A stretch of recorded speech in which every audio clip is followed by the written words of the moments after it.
इतनी भरी हुई है इन्होंने, इतनी गाड़ियां ला रखी हैं, पिछली बार से ज़्यादा गाड़ियां आ रखी हैं आज।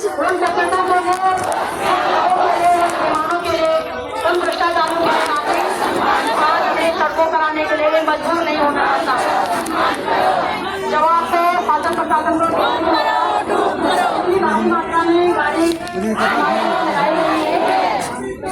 हमारे लिए नहीं है, तो इसीलिए आप लोग जानते होंगे कि ये कौन सी जगह है और यहाँ पर इससे पहले हमारे साथ क्या हुआ है। पुनः इसी जगह पे आने का हमारा कारण क्या है ये भी हम लोग अच्छे से जानते हैं। आप लोगों से रिक्वेस्ट है, शांति से बैठ जाए, बहुत गर्मी है और हमारे प्रशासन को हमारी कोई चिंता नहीं है। अगर हमें कुछ हो जाता है तो दुख हमारे बच्चों को होगा, हमारे घर वालों को होगा, लेकिन हमारे नाम पे जो गद्दियों में बैठे हुए हैं उनको कोई फिक्र नहीं है हमारी, इसलिए अपना ध्यान भी रखिए। आप सभी से निवेदन है कि आप आने वाले दीजिए, आप पीछे जो पुलिस प्रशासन देख रहे हैं ना, ये सभी हम लोगों की वजह से है। इनको अगर ड्यूटी मिली है, ये सभी सम्मानित है, इनको ड्यूटी मिली हुई है, लेकिन ये ड्यूटी भी हम लोगों की तो वजह से है। हम उत्तराखंडी है, हमारी सुरक्षा के लिए ये लोग हैं, लेकिन आज अगर हमें अपने मुख्यमंत्री से मिलना है तो मुख्यमंत्री जी ने रोकने के लिए हमारे ही टैक्स के पैसों में, हमारे ही प्रदेश के मुख्यमंत्री जी ने हमारे ही पुलिस को हमारी सुरक्षा के बजाय अपनी सुरक्षा में लगा रखा है। देखिए कितना भय है।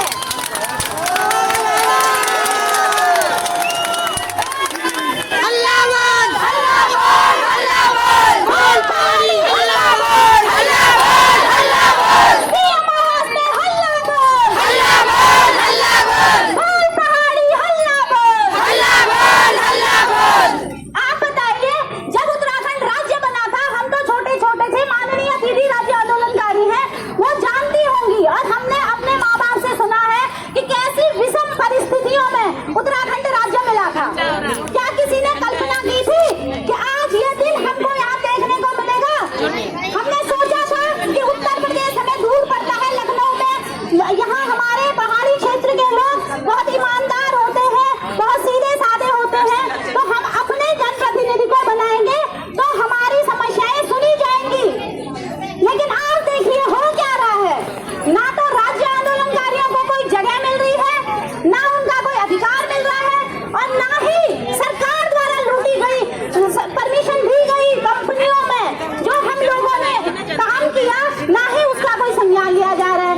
भैया उत्तराखंड इसलिए बना था, सीएम धामी जी को इतना तो पता होगा, सीएम धामी जी की उम्र तो इतनी है, उन्होंने तो राज्य बनते हुए देखा होगा, लेकिन सीएम धामी जी को पता नहीं किसका डर है।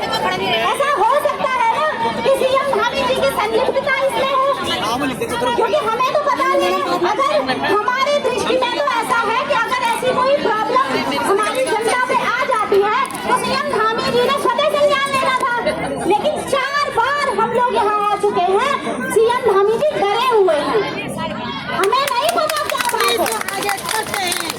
हम तो साफ कह रहे हैं कि धामी जी प्लीज शांति से हमारी बात सुनिए, हो सकता है हमसे गलती हुई हो, आप हमें बताइए कि आपसे गलती हुई है, यहाँ करेक्शन कर लेते हैं। लेकिन धामी जी तो करेक्शन करने को तैयार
वो हमारे माननीय विधायक जी को यही बता रहे हैं कि मेरे क्षेत्र की 25,000 महिलाएं धरना कर रही हैं। तो ऐसे विधायकों को स्पष्ट तौर पे कहना चाहती हूँ कि अगर आपसे महिलाओं की या जन हितों की रक्षा नहीं होती है तो आप अपना पद छोड़ सकते हैं।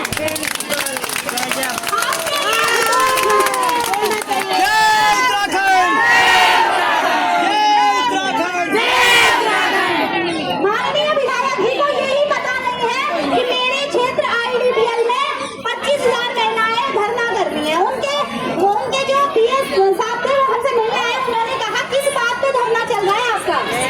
तो कितनी शर्मनाक बात है ये, किस बात पे बैठे हैं गद्दी पे। बताइए दीदी, अगर कोई विधायक है उसकी क्या जिम्मेदारी होती है अपने क्षेत्र की महिलाएं के सभी जितने भी नागरिक हैं उनके साथ कोई ऊंच नीच न हो जाए, इसीलिए तो विधायक जी को हमने वोट दिया है। वो कह रहे हैं हमें पता ही नहीं है और मिलना तो दूर की बात। तो हमें जी से रिक्वेस्ट है कि आप खुद भी संज्ञान नहीं लेते और जो विधायक जी है तो फिर वो क्यों लेंगे। जब बाड़ी उजाड़ गाड़ लग लूं तो बाकी क्या गलत और क्या।